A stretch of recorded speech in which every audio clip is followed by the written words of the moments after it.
right. හරි පුතේ. මේ වීඩියෝ එක ළමයි ප්‍රධාන වශයෙන් කරන්නේ 2025 O-level අධ්‍යයන පොදු සහතික පත්‍ර සාමාන්‍ය පෙළ විභාගයේ ගණිතය විෂය ෆේල් නොවි ගොඩ යන්නේ කොහොමද කියන කාරණය සම්බන්ධයෙන් තමයි අපි මේ වීඩියෝ එක පුතේ අද කරන්න බලාපොරොත්තු වෙන්නේ. ළමයි දන්නවා ගණිතය කියන විෂය ජොබ් එකකට යන්න ගියොත් මේ ලෝකයේ තුල ලංකාව තුල විශාල වැදගත්කමක් තියෙන විෂයක් තමයි ළමයි ගණිතය විෂය. නිසා ගණිතය විෂයේ CBA එක මාරම ළමයි වැදගත් වෙනවා. මාරම වැදගත්. ඒකට ඒ ටාගට් එකට අපි යන්නේ කොහොමද? ඒ ටාගට් එකට අපි යන්නේ කොහොමද? දැන් මේ විතර මේ වීඩියෝ එක බලනවා වෙන්න පුළුවන්. ගණිතය විෂය දැන් මේ විදි ඔයාලට ඒකක් ෂුවර් ළමෙක් බලනවා වෙන්න පුළුවන්. ඒක W එක ඉන්න ළමෙක් මෙතන මගේ මේ වීඩියෝ එක බලනවා වෙන්න පුළුවන්. එතකොට මේ වීඩියෝ එක මාර විදිහට පුතේ වැදගත් කරන W එක S එකේ ඉන්න ළමයට මේ වීඩියෝ එක මාරම වැදගත්. හරි. එතකොට ඒක නම් ඉන්නේ ඔයාලට ඒක තවදුරටත් වැඩි කරගන්න මේ ප්ලස් එක කරන්න මේක ප්ලස් පොයින්ට් එකක් කරගන්න පුළුවන්. මේ වීඩියෝ එක ප්ලස් පොයින්ට් එකක් කරගන්න පුළුවන්. පැහැදිලි? එතකොට ඔයාලා දන්නවා ගණිතයේ විෂය තුල ගණිතයේ විෂය තුල ගණිතයේ විෂය තුල විශේෂයෙන් ගණිතයේ විෂය තුල පුතේ විශේෂයෙන් අපි ගත්තම ගණිතයේ විෂය තුල ඔයාගේ ගණිතය පේපර් එකේ ගණිතය ප්‍රශ්න පත්‍රයේ ඒ කොටසදී ඒ කොටසේ කෙටි ප්‍රශ්න කීයක් තියනවද? ඒ කොටසේ කෙටි ප්‍රශ්න 25ක් තියෙනවා. ඒ වගේම පුතේ වදන්නවා මේ පළවෙනි කොටසේ A කොටසක් තියෙනවා B කොටසක් තියෙනවා. B කොටසේ තියෙනවාට ප්‍රධාන ප්‍රශ්න කිහිපයකට උත්තර ලියන්න. එතකොට මේ A කොටසේ ළමයි කෙටි ප්‍රශ්න 25 කොහොමද කොට දාගන්නේ? ඔයාලමයි ගන්න 2019 ඉඳන් 2024 වෙනකම් O level ගණන් papers ටික දාන්න. O level ගණන් pass papers ටික ගන්න. පස්සේ විභාග ප්‍රශ්න පත්‍රය අනේස මංගව pass papers දුක්යක් නෑනේ. හරි ප්‍රශ්නයක් නෑ ළමයි. ඔයාලමයි Google එකේ search කරන්න උනාට papers ටික ගන්න පුළුවන්. ගණිත 2019 ඉඳන් 2024 වෙනකම් papers ටික. ඔය papers ටිකේ පුතේ 2019 paper එකේ කෙටි ප්‍රශ්න 25 2020 paper එකේ කෙටි ප්‍රශ්න 25 2021 paper එකේ කෙටි ප්‍රශ්න 25 ඔය විදියට මේ අවුරුදු 6ේම මේ අවුරුදු 6ේම කෙටි ප්‍රශ්න ටික කරා. එතකොට ඔයා මේ අවුරුදු 6ේම කෙටි ප්‍රශ්න 25 කරා කියන්නේ ඔයාට එනවා 25 ගුණ කිරීම 6 කීයද? ඔයා කෙටි ප්‍රශ්න 150ක් කරනවා. ඔයා කෙටි ප්‍රශ්න 150ක් කරනවා මේ අවුරුදු 6ේම කෙටි ප්‍රශ්න කරා. ඔයාලට දැන් එක පේපර් එකක හරි කෙටි ප්‍රශ්න 25 දැන් කරගන්න බෑ. උත්තර පත්‍රය බලනකොට ඔයාලා කරගන්න බෑ. ප්‍රශ්නයක් නෑ. ඔයාලා මේ උත්තර පත්‍රය බලලා කරන්න. උත්තර පත්‍රය බලලා කරන්න කිසි ප්‍රශ්නයක් නෑ. උත්තර පත්‍රයේ ආන්සර් ෂීට් එක බලලා කරන්න. උත්තර පත්‍රය බලලා කරන්න. එහෙම ඔයා උත්තර පත්‍රය බලලා කරද්දී පේපර් එකේ ප්‍රතිපක්ෂ 25 කරලා හැබැයි ඒකෙන් නවත්තන්න බෑ. ඔයා ඒ හුරුව හදා ගන්න ඕනේ.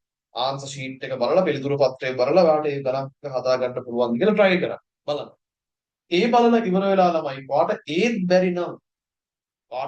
බැරි නම් ඔයා මොකද්ද ළමයි කරන්න ඕනේ? ඔයාට ඒත් බැරි නම් අන්න පුතේ ඔයා නැවත අර ගණන් ටික පිළිතුරු පත්‍රයෙන් බලලා කරන්න.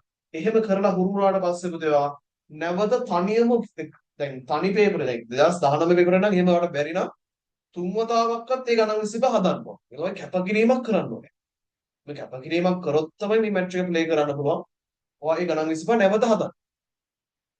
ඒ ගණන් 25 නැවත හදන්න පුළුවන් වෙන එකක්. ඒතකොට ඔයා මේ අවුරුදු 6ේම ගණන් ටික ගණන් 150ම හැදුවා කියන එක ප්‍රශ්න 150ම හැදුවා කියන්නේ ඔයාට නිකම්ම ඒ රටාව හුරු වෙනවා.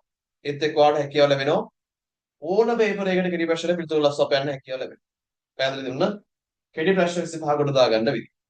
ඊට පස්සේ මේ වදන B පාර්ට් එකේ සාමාන්‍යයෙන් අපි දන්නවා භාග ගානක් අහනවා. පරිමිතිය ගානක් අහනවා. පරිමිතිය ගානක් අහනවා. ඊට පස්සේ වර්ගඵලයේ ගානක් අහනවා. හරි.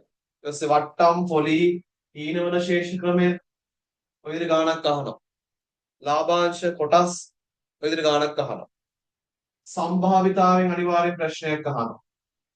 සම්භාවිතාවෙන් අනිවාර්ය ප්‍රශ්නයක් අහනවා. හරි.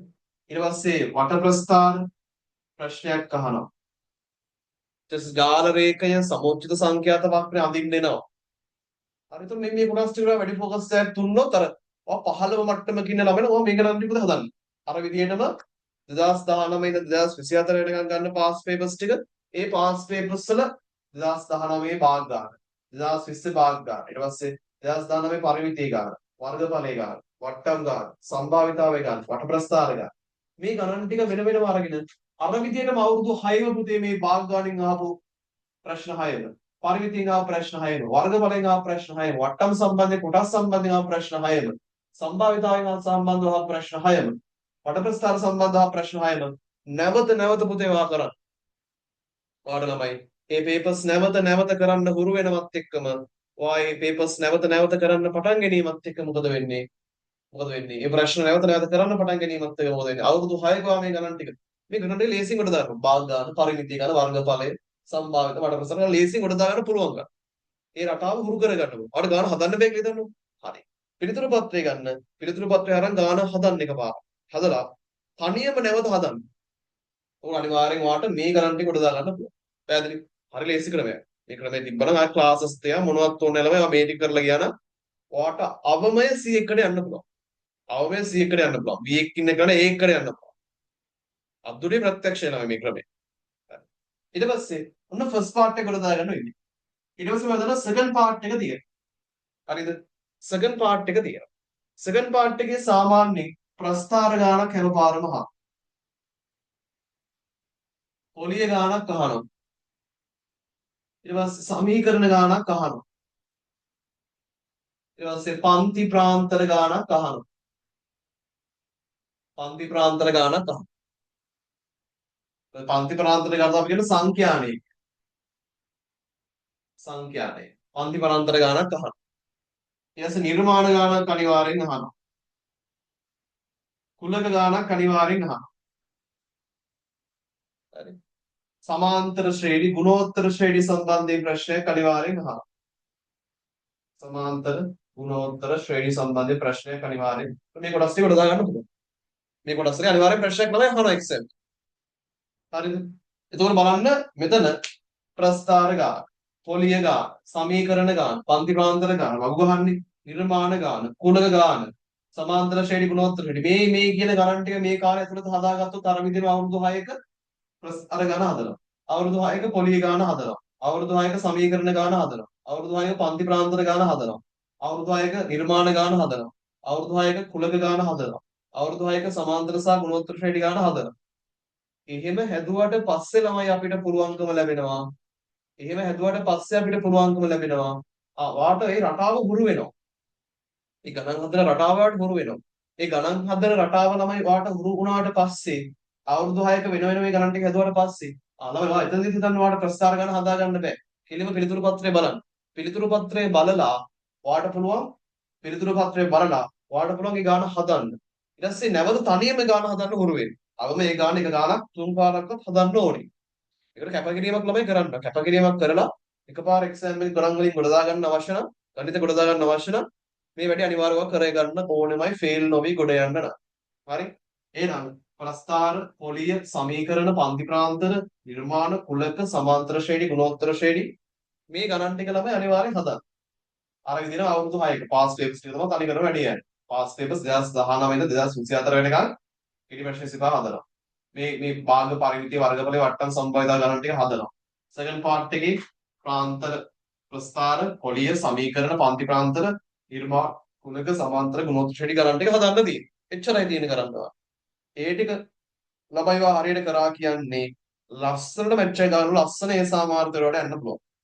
අවමය මේ ටික වැඩි ටික කරොත් ඒ සාමාර්ථයෙන් A+ එකටම යන්න පුළුවන්. අවමය මේ ටික කරොත් W එකේ ඉන්න කෙනාට S එකට උනත් අවමය C එකට යන්න පුළුවන් මේ ටික හරියට කරොත්. තේරුණාද? නිසා මේ ක්‍රමය අතාරින්න එපා. මේ ක්‍රමය ගොඩක් වටින ක්‍රමයක්. හරි? මම දන්න දේවල්ට කියලා දෙන්න. ඒකට තමයි දැන් මෙහෙම දෙයක් තියෙනවා. ඔයයි අවුරුදු 6 මේ වැඩ ටික සියල්ලම කරලා ඉවර වුණාට පස්සේ කම්ප්ලීට් කරලා ඉවර වුණාට පස්සේ ඔයාලමයි ගන්න පළාත් ප්‍රශ්න පත්‍ර හොයාගන්න. පළාත් ප්‍රශ්න පත්‍ර පසුගිය පළාත් ප්‍රශ්න පත්‍ර හොයාගන්න. කරන්න. ඊට පස්සේ වාර විභාග ප්‍රශ්න පත්‍ර හොයාගන්න. කරන්න. ඒ වගේ මේ ගණන් හදන්න. ඊට පස්සේ ආදර්ශ ප්‍රශ්න පත්‍ර හොයාගන්න. ඒ වගේ මේ ගණන් ටික හදන්න. එහෙම මේ ගණන් ටික හදන්න ළමයි අන්න ඔයාලට හුරුවක් එනවා. ඔයාලට පුළුවන්කම ලැබෙනවා. එතකොට පුළුවන් ඔයාලට දැවැන්ත ප්‍රතිඵලයකට යන්න. සහ ළමයි මේ විද්‍යාව අපි NME Education Academy යටතේ මේ විදිහ සම්පාදනය කරලා තියෙනවා ඔයාලගේ සාමාන්‍ය පෙළ හැම විෂයකටම. හරි? සාමාන්‍ය පෙළ සියලුම විෂයන් සඳහා අපි සම්පාදනය කරලා තියෙනවා මේ වෙද්දී අනුමාන ප්‍රශ්න පත්‍ර. සාමාන්‍ය පෙළ සියලුම විෂයන් සඳහා මේ විදිහට සම්පාදනය කරලා තියෙනවා අනුමාන ප්‍රශ්න පත්‍ර සම්පාදනය කරලා තියෙනවා. එතකොට අවශ්‍ය ළමයින්ට පුළුවන් අනුමාන ප්‍රශ්න පත්‍ර ලබා ගන්න මෙන්න මේ නම්බර එකට WhatsApp message එකක් දැම්මොත් ඔයාලට අනුමාන ප්‍රශ්න පත්‍ර ලබා ගන්න පුළුවන්. හරි. හැම විෂයකටම තමයි සාමාන්‍ය පෙළ හැම විෂයකටම අපි අනුමාන ප්‍රශ්න පත්‍ර සම්පාදනය කරලා තියෙනවා. අවශ්‍ය ළමයින්ට පුළුවන් අනුමාන ප්‍රශ්න පත්‍ර ලබා ගන්න. අවශ්‍ය ළමයින්ට පුළුවන් අනුමාන ප්‍රශ්න පත්‍ර ගෙදරටම ගෙන්න ගන්නත් පුළුවන් ලබා ගන්න පුළුවන්. අනුමාන ප්‍රශ්න පත්‍ර. හරි. එතකොට ඒක එක කාරණයක්. ඊට අමතරව අපි ළමයි ආරම්භ කරලා තියෙනවා සති 6 ප්‍රෝග්‍රෑම් එකක්. පෙරදිග සංගීතය, ඉතිහාසය, භූගෝල විද්‍යාව, සෞඛ්‍ය, ඉතිහාසය, පෙරදිග සංගීතය, භූගෝල විද්‍යාව කියන විෂයන් පහක් යටතේ අපි ආරම්භ කරන සති 6ක ප්‍රෝග්‍රෑම් එක. ඒකට අවශ්‍ය ළමයින්ට මේ නම්බරයට WhatsApp message එකක් දැම්මොත් සම්බන්ධ වීමේ හැකියාව තියෙනවා. ඒතර අද වීඩියෝ එකේ පුතේ අපි ප්‍රධාන වශයෙන් කතා කරේ ගණිත විෂය කොට දාගන්න මම ලේසිම ක්‍රමයක් කියලා දුන්නේ. මේ විදිහට හරියට වැඩි කරගත්තොත් ඔයාලට අනිවාර්යෙන් අවමේ සීසා මාර්තර පුතේ යන්න හැකියාව තියෙනවා. අපේ මේ වෙද්දී සම්පාදනය කරලා තියෙන අවුරුදු 6ක ඉඳන් අපි දුන්න අනුමාන පුතේ ඒ විදිහට වෙත් තියෙනවා. ගිය අවුරුද්දේදී තමයි ඔයාලට මේ YouTube channel එකේ සාක්ෂි තියෙනවා. බලන්න හැකියාව තියෙන අවශ්‍ය නම් වෙන්න පුළුවන්. 075 නම්බරේ WhatsApp message එකක් දාලා අපි අනුමාන ප්‍රශ්න පත්‍ර අනුමාන papers හැම විෂයකටම තියෙනවා ලබා ගැනීම හැකියාව තියෙනවා. ඒ වගේම අවසාන සම්මාන ප්‍රමාණ සම්බන්ධ වෙන්න හැකියාවක් තියෙනවා. නේද ළමයි? ඒ කාරණේ තමයි කියන්න තියෙන්නේ. අපි තවත් වීඩියෝ එකකින් හම්බෙමු. මේ වගේ වටිනා වීඩියෝ ළමයි අනිවාර්යෙන් අපි දානවා. එක්සෑම් එක දක්වා මේ නිසා අනිවාර්යෙන් channel එක subscribe කරන්න අමතක කරන්න. අනිවාර්යෙන් channel එක subscribe කරලා bell icon එක click කරලා තියාගන්න නම් අපි ඊළඟ වීඩියෝ එකකින් හම්බ වෙන හැමෝටම good luck මේ ප්‍රතිඵල මතින් ගොඩනැගෙන ඔන්ලයින් තක්සලාවයි